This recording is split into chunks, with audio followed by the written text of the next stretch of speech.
Tout commence par une histoire de petites graines qui poussent à La Rochelle. Et cela se termine dans une vallée de la Creuse, après un grand détour en forêt amazonienne. Ce documentaire interroge la biodiversité végétale et en quoi cette biodiversité se trouve entre nos mains. Nous allons suivre des aventures humaines. Chercheurs, jardiniers, paysagistes, économistes, agriculteurs, tous partagent une passion pour le végétal, même si cette passion prend des formes très différentes. Tous ont la conviction que nous avons besoin de plus de diversité. Dans les jardins, dans les champs et même dans les forêts, se créent de nouveaux lieux de rencontre. Là, on écoute, on partage des savoirs, on invente des solutions. Dans ces espaces, on imagine de nouvelles formes d'attention au monde végétal.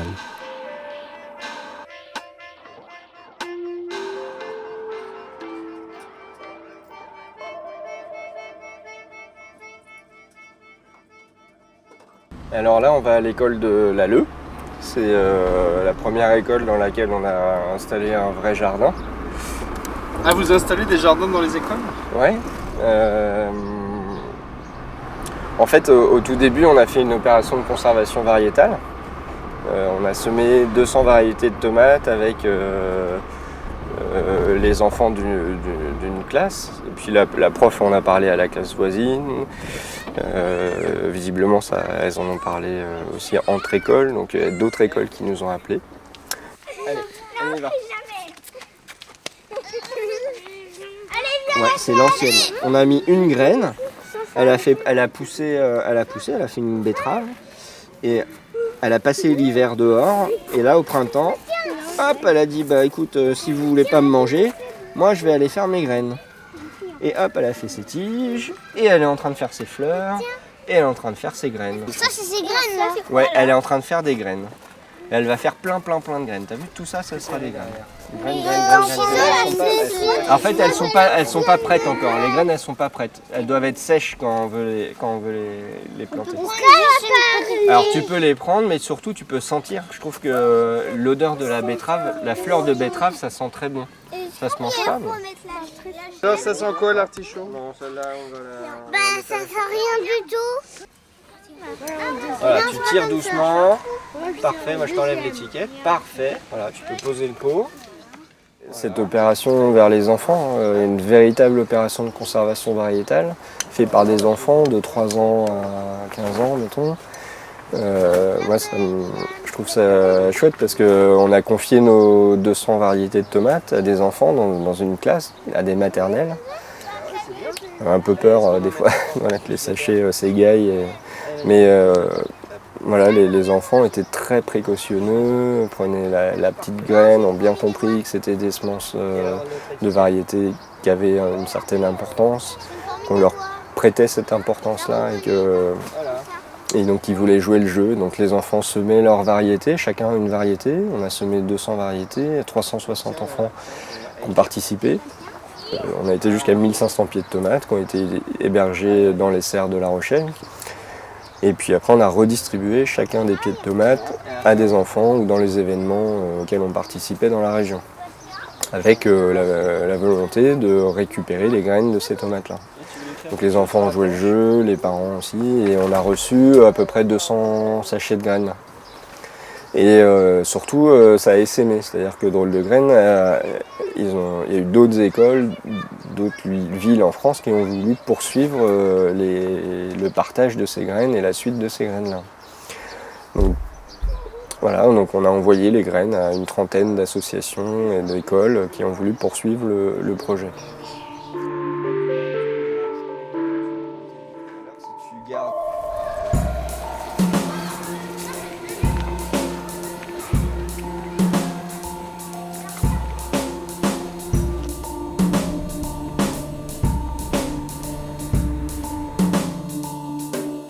Donc 35 établissements, y compris centres sociaux.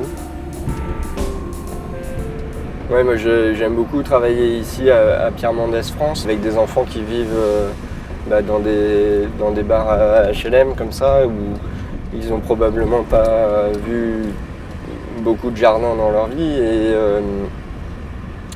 Et donc ça nous permet de faire l'expérience du végétal et de la magie de la graine avec eux, de leur faire leur premier succès scolaire en plantant des graines qui poussent. Ça les réconcilie avec l'école via le jardin, et les profs récupèrent ces enfants-là pour réussir à travailler avec eux plus loin sur les autres matières plus traditionnelles.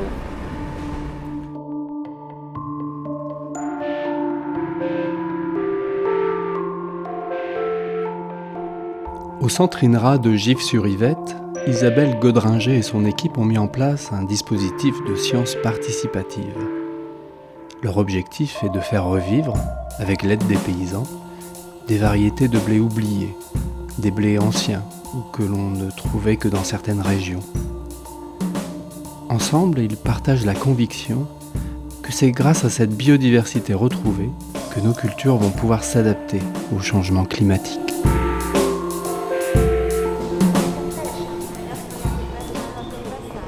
Oui, l'environnement, quelques grues. D'accord.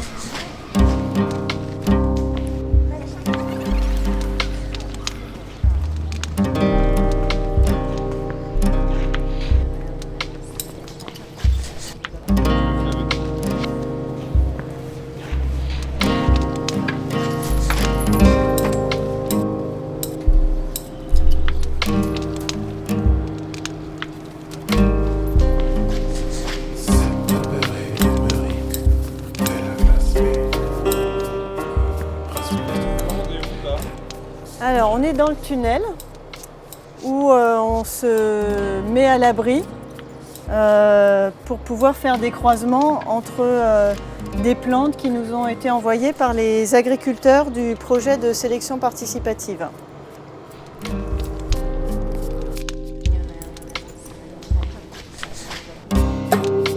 Ces agriculteurs qui, dans leur pratique agroécologique ou biologique, se trouvent petit à petit démunis avec les variétés disponibles et qui donc commencent à aller chercher ailleurs. Donc il y a à la fois une recherche de diversité, d'autres variétés plus hautes en paille, plus rustiques, avec d'autres qualités. Aussi un souhait d'assurer la non-contamination par des OGM pour les récoltes bio.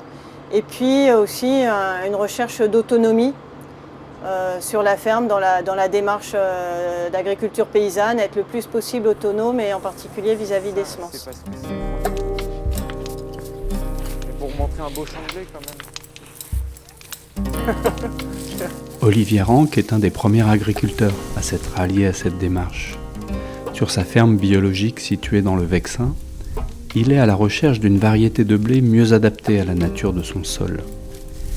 Il récolte aujourd'hui des échantillons sur des dizaines de micro-parcelles qui sont autant d'expériences de croisement. En bio, on a un choix de variétés qui est relativement faible, et puis on a une sélection entre guillemets conventionnelle qui va être de plus en plus restrictive. C'est-à-dire qu'on restreint le pool génétique de plus en plus. Les défis à venir du changement climatique doivent nous faire réfléchir à élargir la base génétique sur laquelle on travaille plutôt que de la restreindre.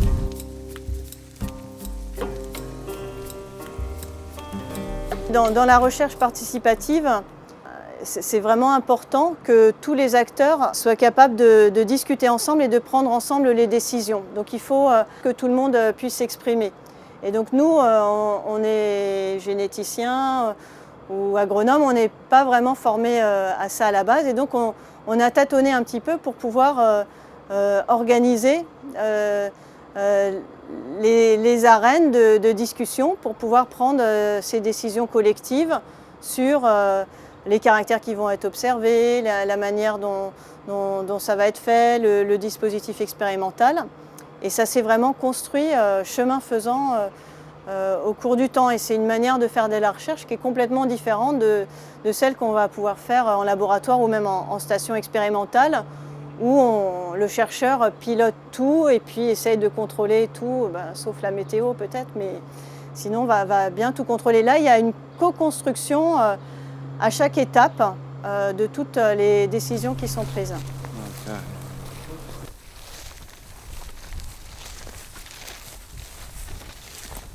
Faudrait que je me plante là.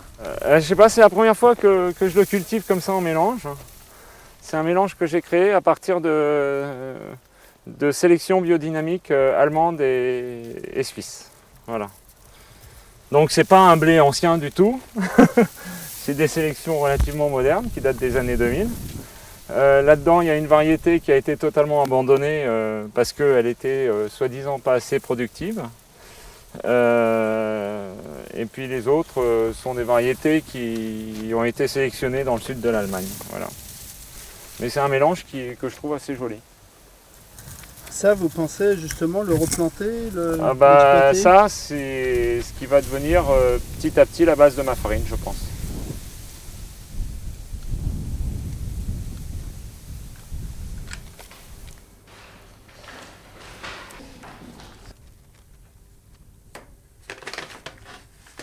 Alors, pour le chercheur, c'est vraiment un changement dans la manière de travailler. Donc, d'une part, nous, on est amenés à aller sur les fermes, à découvrir des pratiques agricoles réelles, à prendre en compte le fonctionnement non seulement de l'agroécosystème, mais de toute la ferme, les contraintes socio-économiques de l'agriculteur.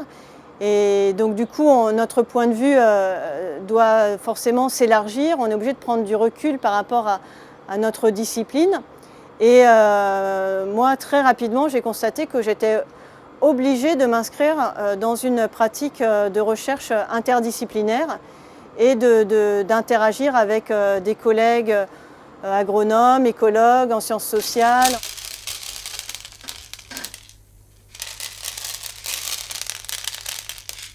Donc on cherche à avoir de la diversité au sein du champ et puis à ce que cette diversité elle soit aussi capable d'évoluer dans le temps à travers le ressemis d'une année sur l'autre et puis la sélection en continu pour pouvoir s'adapter à des évolutions un petit peu tendancielles du climat, des pathogènes ou des pratiques ou même de la demande des consommateurs. Donc on ne cherche pas à développer un génotype fixé, une lignée pure sur laquelle on pourrait s'arrêter. C'est vraiment une variété population, un ensemble qui va être aussi dynamique au cours du temps.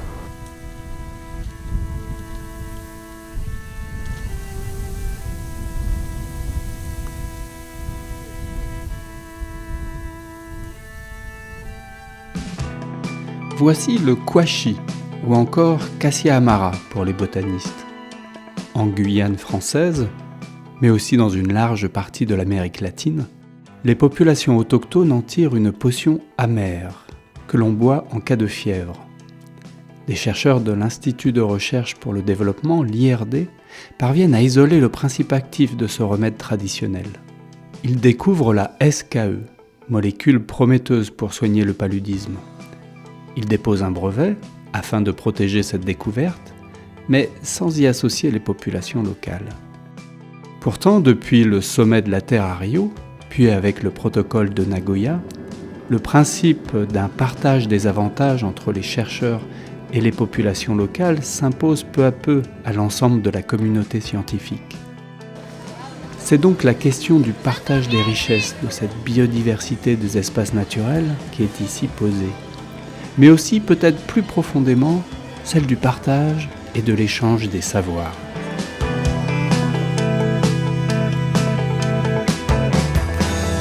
France Liberté, qui s'occupe en fait en France de façon générale des cas de biopiraterie, a mis en évidence que un brevet finalement était déposé sur une molécule qui était issue de remèdes qui avaient été donnés après des enquêtes ethnopharmacologiques et donc qui se questionnait en fait sur quelle était l'information qui avait été faite à ces populations du fait qu'un brevet avait été déposé, quelles avaient été les modalités de recueil des consentements, etc., etc. Et donc cette affaire est arrivée dans la presse et s'en est ensuite tout ce qu'on sait, les réactions malheureuses de l'IRD Et puis finalement une émotion assez vive de la population guyanaise qui a déjà le sujet justement du pillage et de la biodiversité et des savoirs traditionnels très à cœur. Et donc c'est ce qui a donné naissance à l'affaire Kouachi. On a là un cas qui émeut tout le monde, mais en réalité sur lequel on ne peut pas faire grand-chose puisque le savoir est partagé dans toute l'Amérique latine. C'est un savoir qui est connu depuis des années, en fait, des centaines d'années. Là, on ne peut pas faire grand-chose, malheureusement. Voilà. Par contre, ça a soulevé, et c'est ça qui est très très positif finalement, ça a donné naissance à une initiative citoyenne qui part du postulat, nous finalement on ne veut pas rester inactif, on veut savoir et on veut renseigner les autres. Et donc c'est comme ça que finalement le collectif Kouachi est né.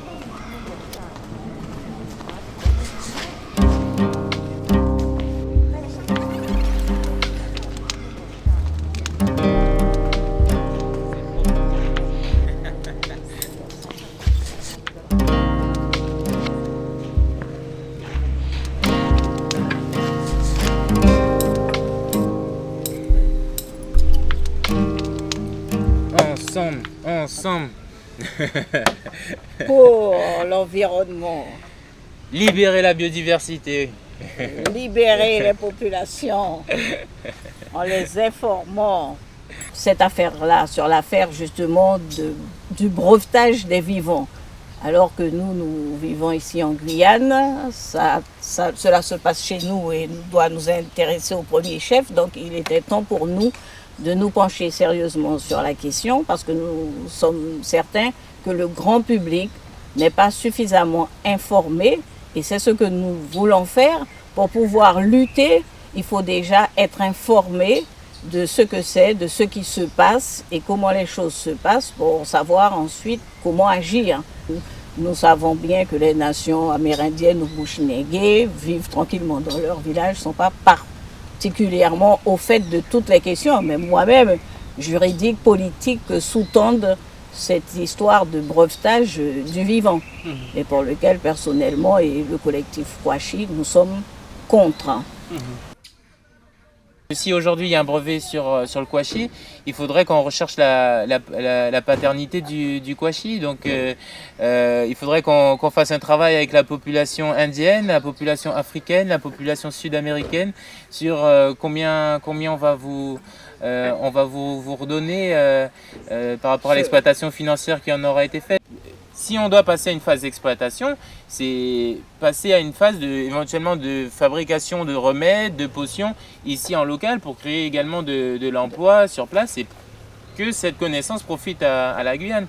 Parce qu'aujourd'hui, si on isole des molécules des différentes plantes, on va produire derrière des cachets qui ne seront pas produits ici sur place parce qu'on nous dira qu'on manque de technologie et en plus dans ces cachets là on ne sait pas ce qu'on va retrouver aussi en association et qui voilà puisque nous ce qu'on cherche c'est pas le médicament à tout prix mais qu'on va d'ailleurs monnayer, qu'on va devoir payer, mais plutôt le savoir qu'on va pouvoir acquérir et diffuser librement.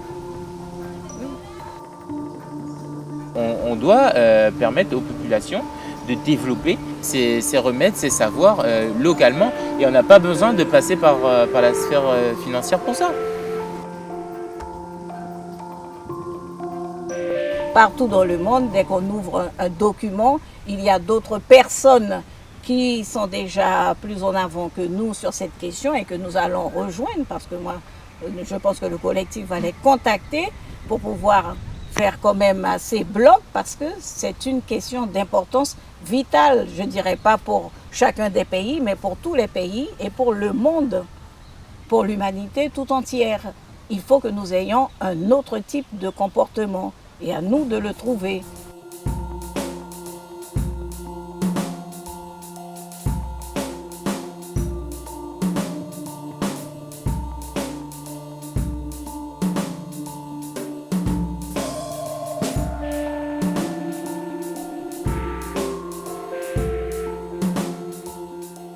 Et ce qu'il faut quand même répondre, c'est effectivement, la première des choses, c'est que les chercheurs ne font souvent pas, c'est tout simplement aller dire bonjour. Je crois que c'est aussi bête que ça. Aller dire bonjour, demander la permission, expliquer ce qu'ils font.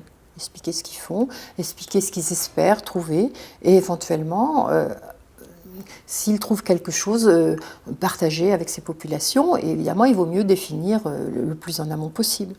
Moi, je crois que c'est plus une question de respect et de cette idée de co-construction du savoir. C'est vrai que la recherche, à l'ancienne, on va dire, considère que l'acte d'invention ne vient que du chercheur et qu'il est indépendant de toutes de son milieu social, de son milieu politique, de ses informateurs. Et c'est sûr qu'avec Nagoya, mais déjà depuis du protocole de Nagoya, donc, et depuis un certain temps pour la Banque mondiale, au Muséum national d'histoire naturelle, la notion de science participative est quelque chose qui est en train d'avancer. Et l'idée, c'est que le savoir se co-construit, hein, c'est-à-dire qu'on construit ensemble du savoir. Et l'intérêt de ce savoir, c'est qu'on ne sera plus dans quelque chose de très rigide de scientifique et quelque chose qui est considéré comme du savoir mou de la part des populations locales. Il va y avoir, j'espère, une hybridation de savoir, il va y avoir des choses nouvelles qui vont naître.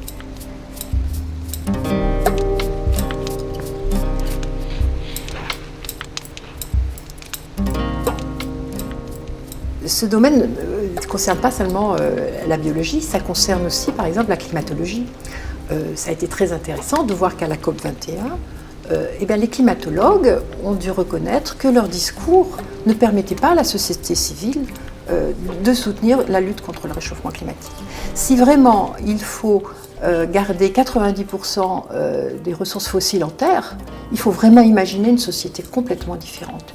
Et là, je crois que les sociétés traditionnelles, avec un autre imaginaire, avec la façon dont ils ont vécu avec leur environnement, ont énormément de choses à nous apprendre.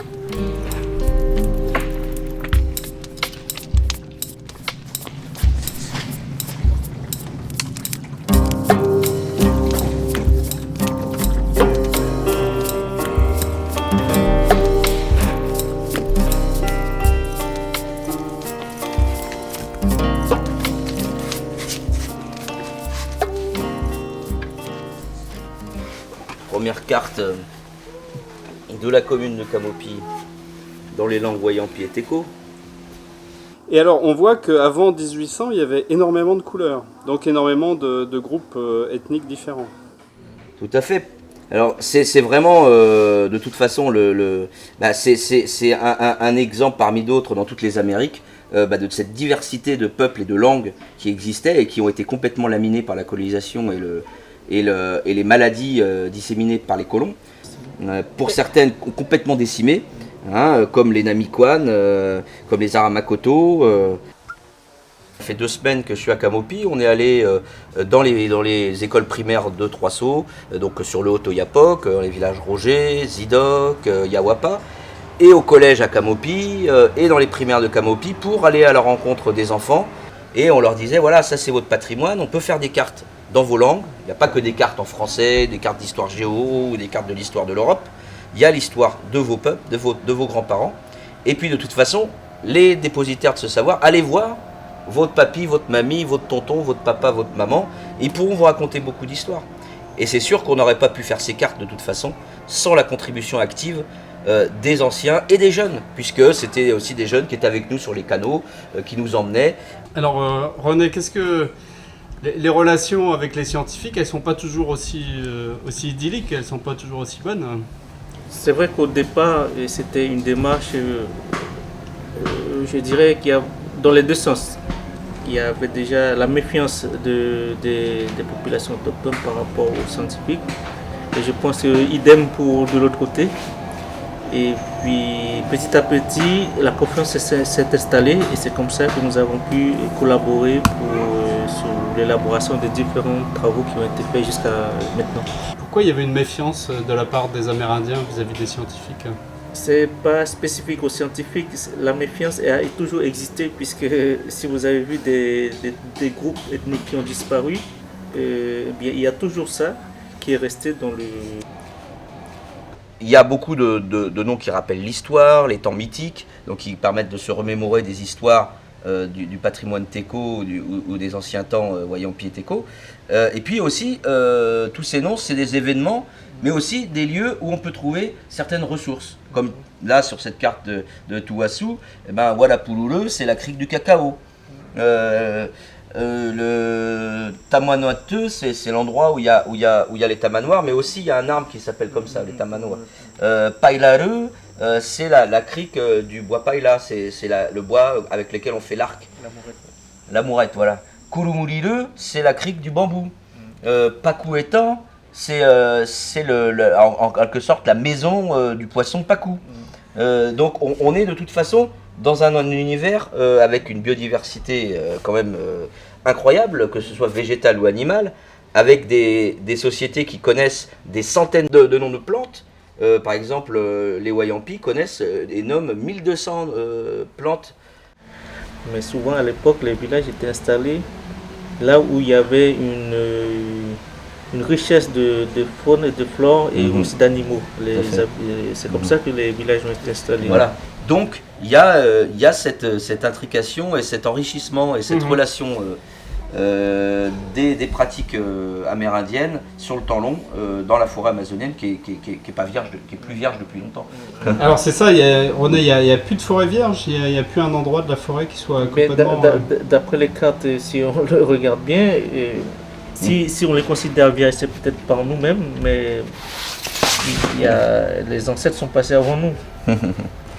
Ouais, c'est ça, c'est que c'était un territoire totalement habité en fait.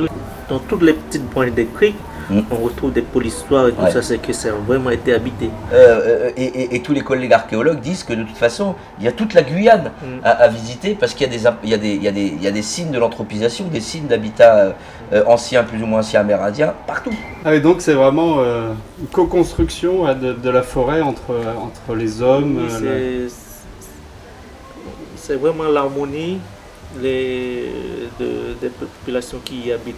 C'est une harmonie entière avec la forêt. Bon, après, les techniques ont évolué, mais il reste beaucoup, il y a beaucoup de relations homme-forêt.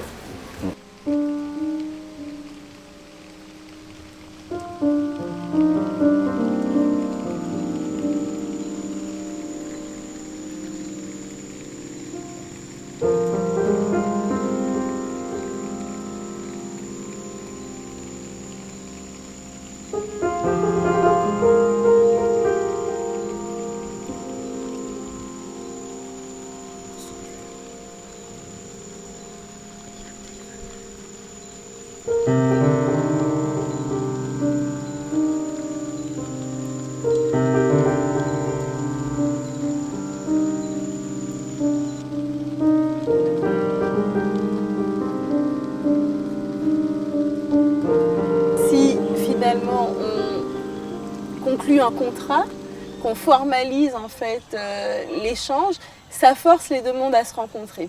Ça force un être humain à parler à un autre, ça force également chacun à sortir de ses postures, parce que finalement on est dans d'autres types de contrats.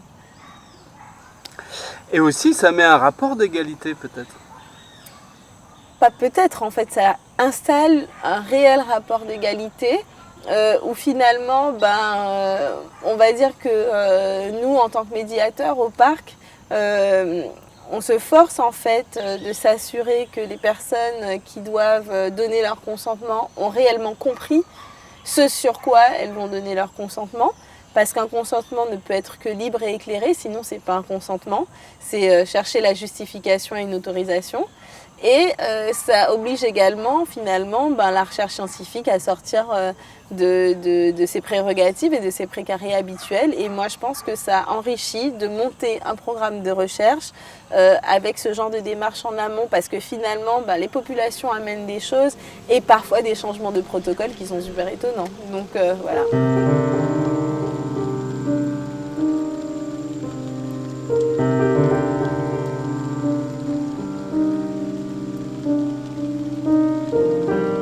Le problème dans ça, c'est qu'évidemment, on a plein de revendications de société, de revendications identitaires, etc. Ce qui est bien. Enfin, Moi, ça ne me pose pas de problème. Par contre, du coup, il faut profiter de ça pour pouvoir justement être pédagogue. Être pédagogue et dire que la science, finalement, c'est l'affaire de tous et c'est pas l'affaire que des chercheurs. Moi, dans mon jardin, je peux faire de la science. Dans ma vie de tous les jours, je peux être chercheur. Il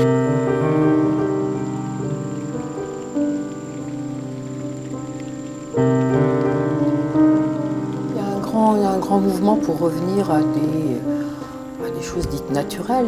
Il faut dire que la question des OGM aussi a beaucoup agité les esprits et maintenant avec les nouveaux OGM qui ne sont pas visibles comme OGM, on va aussi avoir ce type de problème. C'est vrai que la manipulation du vivant, son appropriation par des brevets, les éditions du génome, comment la société peut accompagner. Et on se retrouve en fait dans la même situation que les communautés traditionnelles qui ne peuvent pas accompagner le travail de recherche. Nous, citoyens, on n'arrive pas à accompagner non plus ce travail de recherche.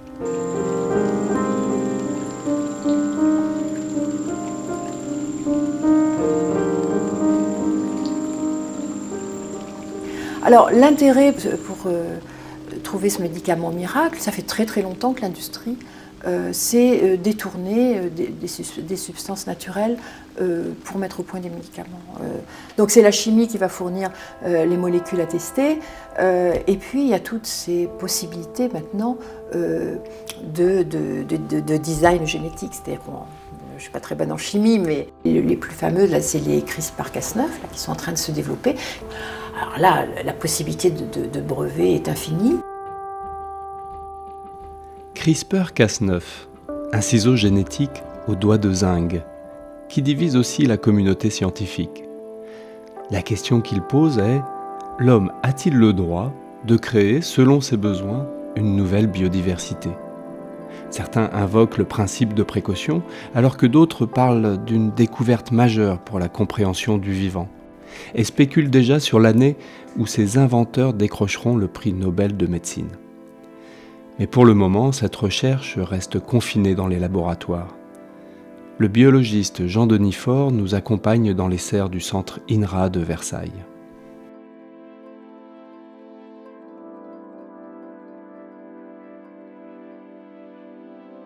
Nous sommes ici à l'Institut Jean-Pierre Bourgin, donc c'est une unité mixte de recherche de l'INRA et d'AgroParisTech. Et on travaille sur plusieurs plantes, mais en particulier sur une plante qui s'appelle cameline ou Camelina sativa, qui a des propriétés par exemple d'huile qui est vraiment intéressante. Elle est très riche en oméga 3. En même temps, c'est une plante qui a des capacités en termes de biotechnologie qui sont exceptionnelles. Donc ici, vous avez des plantes à différents stades de développement. Et c'est typiquement à ce stade-là sur lequel on va travailler. C'est des plantes dans lesquelles vous avez un très grand nombre de fleurs qui sont ouvertes. Voilà, et généralement, les plantes, une fois transformées... Ah bah tiens, c'est très bien. Donc l'étape première du CRISPR, c'est d'introduire la nucléase à l'intérieur, donc le ciseau. Ensuite, on laisse la plante en serre et on laisse faire la plante. Le ciseau coupe, la plante répare, et puis de temps en temps, les mutations se créent. C'est la plante qui fait des erreurs. Et dans ce cas-là, ce qu'on fait simplement, c'est qu'on va nous suivre le processus de mutation au cours du temps et détecter à la première génération, à la deuxième génération, la présence ou non de mutation. Et donc on se retrouve avec des plantes qui ont une mutation dans un gène cible et qui n'ont plus le transgène. Et la question qui est en débat actuellement, c'est est-ce que ces plantes-là sont encore des plantes transgéniques ?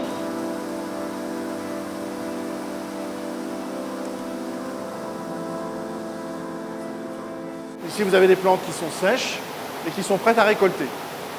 Et donc, on va récolter les graines et on va chercher, parmi ces graines qui sont produites dans les siliques, on va chercher les graines qui portent une coloration rouge, puisque cette coloration est associée à la présence du transgène.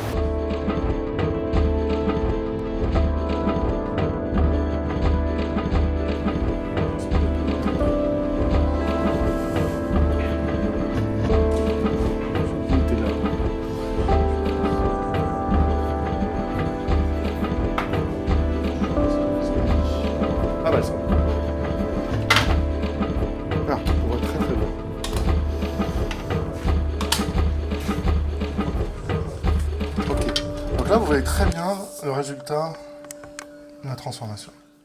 C'est d'augmenter en fait les ressources disponibles pour des usages qui peuvent varier. Ça pourrait être un usage alimentaire, mais ça pourrait être par exemple remplacer le pétrole pour la production de nylon, de résine, de produits pour les peintures, etc., etc. Et donc on est actuellement dans cette recherche de diversification pour avoir une industrie qui est plus basée sur de la chimie renouvelable, c'est-à-dire issue du carbone végétal en fait.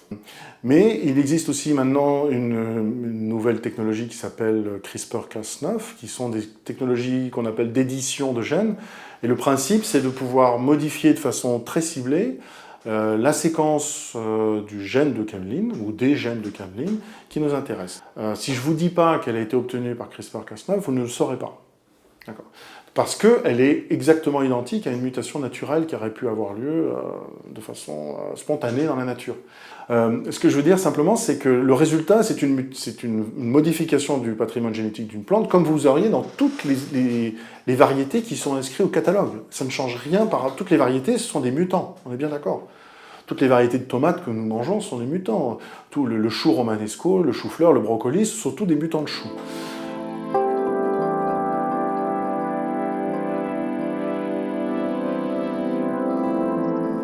Sélectionne ces plantes sur leur caractère. Et ici, vous avez un exemple typique d'une collection de plantes de cameline.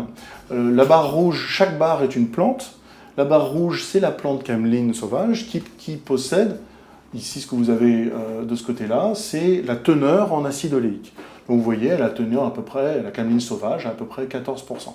Et vous voyez en fait ici toute une collection de cameline qui a été issue de cette procédure CRISPR-Cas9. Toute cette collection-là présente une teneur en acide oléique qui est extrêmement variable. Et donc vous pouvez aller choisir à l'intérieur de cette collection la teneur qui vous semble la plus intéressante. Et dessous, vous avez en fait toutes les modifications génétiques qui ont été associées à CRISPR, et chaque petite barre de couleur est une mutation qui a été causée par CRISPR-Cas9 sur le gène d'intérêt.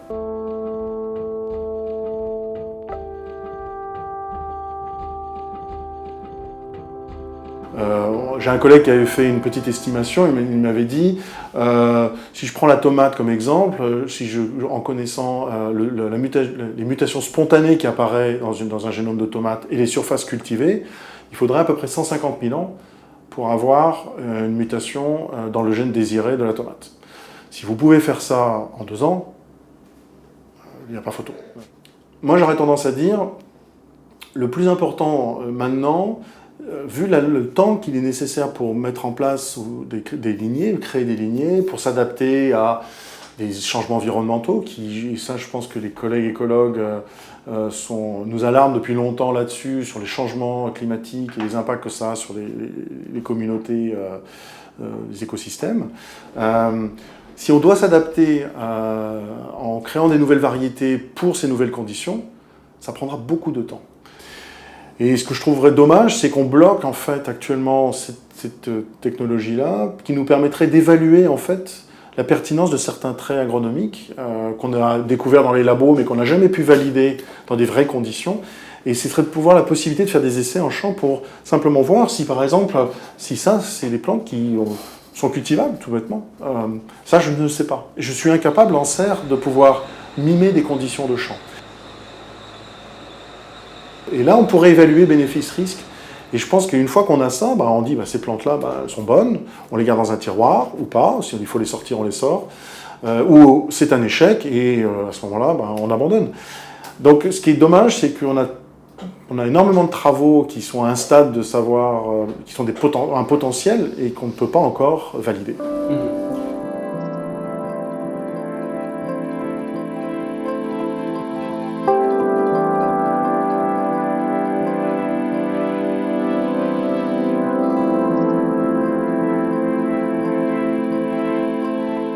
Effectivement, on a une communauté, je dirais plus d'écologues en fait, qui voient une diversité génétique qui est en équilibre dans un écosystème, d'ailleurs un écosystème qui est souvent très très fragile, et qui est arrivé à un équilibre après des millénaires.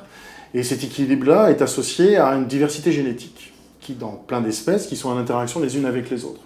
Et puis vous avez une autre philosophie de pensée qui est, je dirais, un peu plus technologique, qui va dire finalement, à l'échelle du génome, cette nature, en fait, elle est extrêmement diverse. Et ça nous offre plein de solutions pour modifier cette nature, ce qu'on fait en fait aussi depuis des centaines de milliers d'années avec l'agriculture. Toutes les espèces que nous cultivons ne sont absolument pas naturelles. Et on les a sélectionnées, on a sélectionné des traits de caractère qui feraient que ces espèces ne pourraient pas survivre dans la nature. Et là, on est plus dans une position de pensée, c'est-à-dire, est-ce que la nature fait mieux les choses que l'homme ?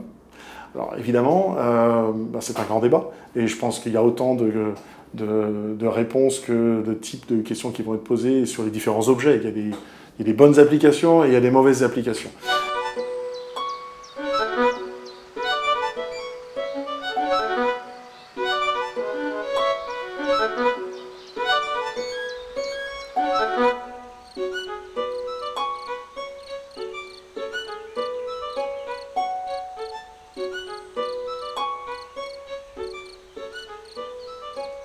Très loin des laboratoires, dans la Creuse, une vallée verdoyante. C'est un trou de verdure où chante une rivière. Depuis 1977, le paysagiste, botaniste, écrivain, artiste Gilles Clément a choisi d'y construire sa maison et d'y cultiver son jardin.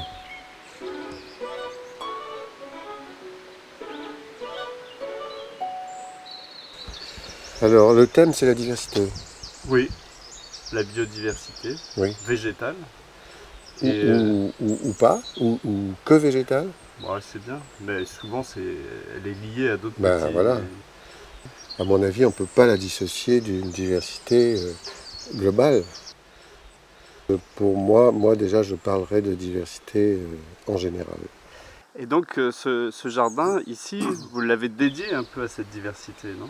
Oui, alors dès le départ. Parce que c'est un peu abrité des vents et qu'on voyait voler des papillons qu'on ne voyait pas voler ailleurs. Donc je me disais, mais je vais essayer de... Comment je fais pour maintenir cette diversité-là que j'apprécie, que je trouve importante. À l'époque, je ne savais pas très bien pourquoi. Il me semblait importante, peut-être seulement parce qu'elle avait la capacité d'étonner, d'émerveiller. C'était déjà pas mal. Mais c'était évidemment, après j'ai découvert que c'était beaucoup plus vital que tout ça. Et ça n'a fait que renforcer ma position de la maintenir, de la préserver, de l'augmenter si c'est possible, c'est pas toujours facile. Et donc, j'ai été obligé, à partir de ce moment-là, d'oublier tout ce qu'on m'avait dit, tout ce que j'avais appris, sauf l'alphabet. L'alphabet pour moi, c'est le nom des plantes, le nom des insectes. J'avais eu des cours d'entomologie à l'école d'ingénieur horticole, c'était très bien fait. Mais oublier tous les usages des produits qui tuent, de la façon de labourer,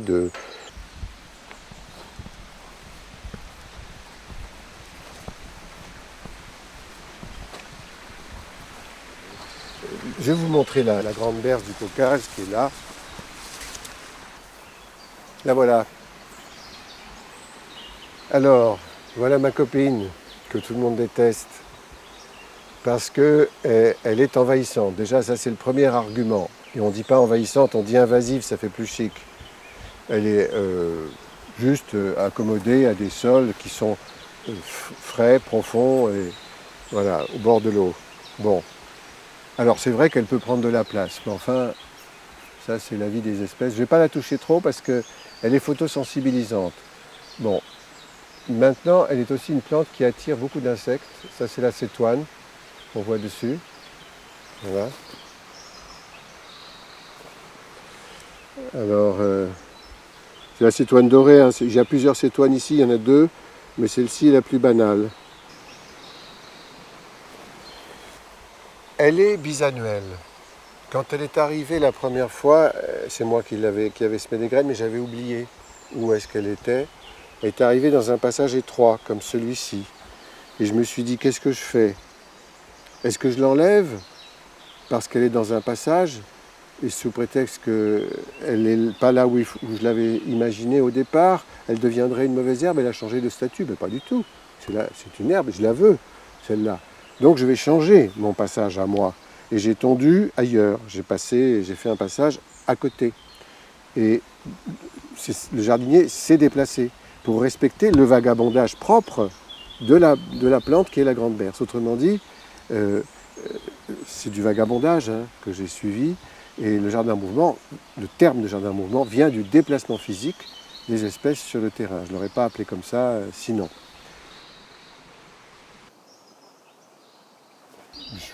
Me dire comment est-ce que moi je peux me trouver dans l'espace en même temps, donc je suis bien obligé de prendre des décisions pour faire un tracé de chemin ou des trucs comme ça, quoi.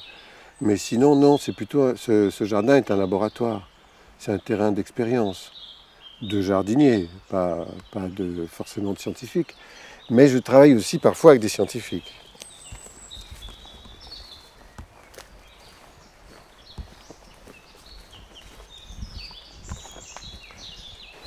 Il y a beaucoup plus, cela dit, de masse boisée. La biomasse boisée aujourd'hui en France, elle est bien supérieure à celle qu'il y avait il y a un siècle, mais elle est dans des endroits qu'on n'exploite pas du tout. C'est pas commode. Bon, c'est très bien pour les chevreuils, plein d'animaux qui sont contents. Alors, est-ce que c'est ce que vous appelez le tiers paysage? Oui, le tiers paysage, c'est l'ensemble des espaces dont on ne s'occupe pas, dont on ne s'occupe plus ou dont on ne s'est jamais occupé. Là se réfugie une diversité qui, en général, est chassée de partout ailleurs. Dans les écosystèmes étroits, fermés, des petits biotopes plutôt, je ne sais pas, si on comble une tourbière, c'est fini. Là, on a perdu tout. Dans d'autres conditions, on peut dire qu'une espèce va pouvoir s'échapper et aller se réfugier dans un endroit où elle pourra pousser dans les mêmes conditions. C'est ça le tiers paysage. Mais on a fait beaucoup de dégâts déjà. Il y a énormément d'espèces qui ont disparu.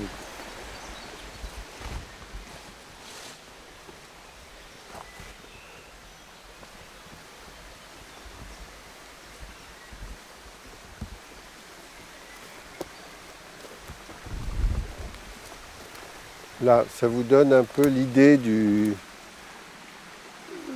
jardin tel qu'il est à la fois conçu et géré, parce qu'en fait la conception est changeante, c'est un jardin en mouvement.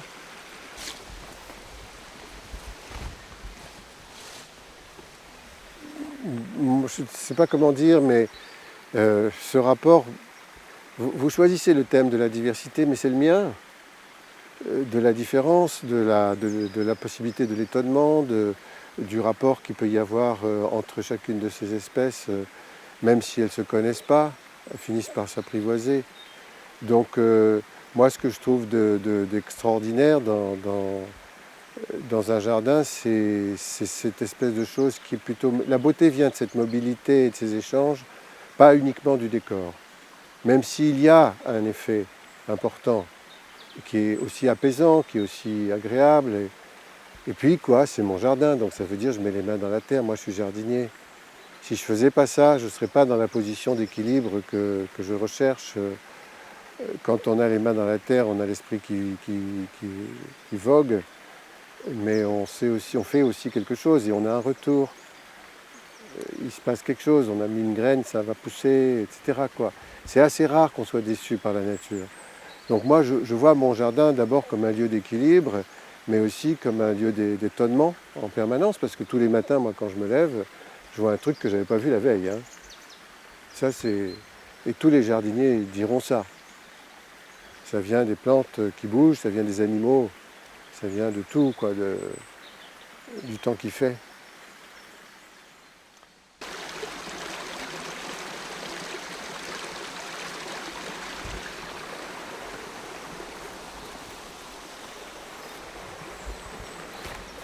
Pas eu le temps de venir tailler. Tailler les gunéras, il faut le faire.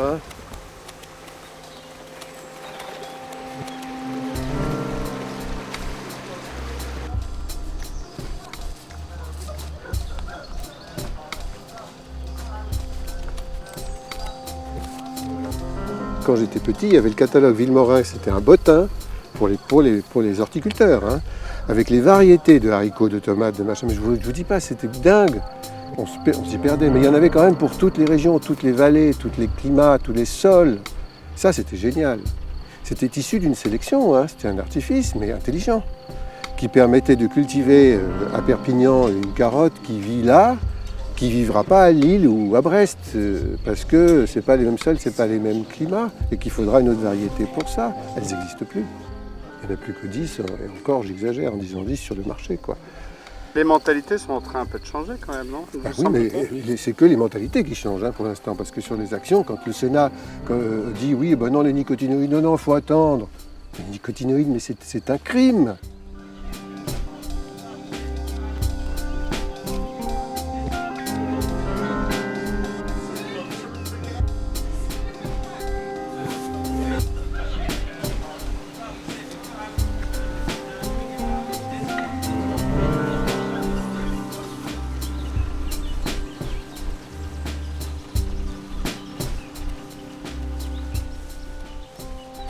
Et dans le jardin classique, ou enfin les maintenances, le jardinage classique, il y a l'idée de la maîtrise de la forme dans le temps. Le jardin en mouvement, ça n'a pas de sens. La vie transforme tout, elle invente tout le temps, et par conséquent, vouloir garder une forme précise, ça ne correspond absolument pas du tout à la vie elle-même. Or, cette vie et diversité, ça veut dire un peu la même chose. On a besoin de respecter les dynamiques de la vie de l'être si on veut respecter la diversité. Et là, je décide qu'il fait chaud. Je l'enlève là. Ouais. Et il fait pas un peu chaud en fait? Il fait un peu chaud, oui. Ça y est, l'orage promis n'arrive pas. Donc bon, je me déshabille. Je me mets derrière. Hein. La manipulation du génome, elle est balbutiante et elle peut peut-être devenir de plus en plus maîtrisée, de plus en plus allant dans des objectifs qui sont visés, très particuliers. Mais moi, je ne crois pas du tout à la maîtrise absolue. Je l'ai dit depuis toujours, je n'y crois pas. Et si ça arrive, c'est triste. Parce que là, c'est autre chose. On aura réussi à transformer le vivant en robot. On sort de la dimension poétique du vivant. Poétique, pas politique, mais c'est presque pareil.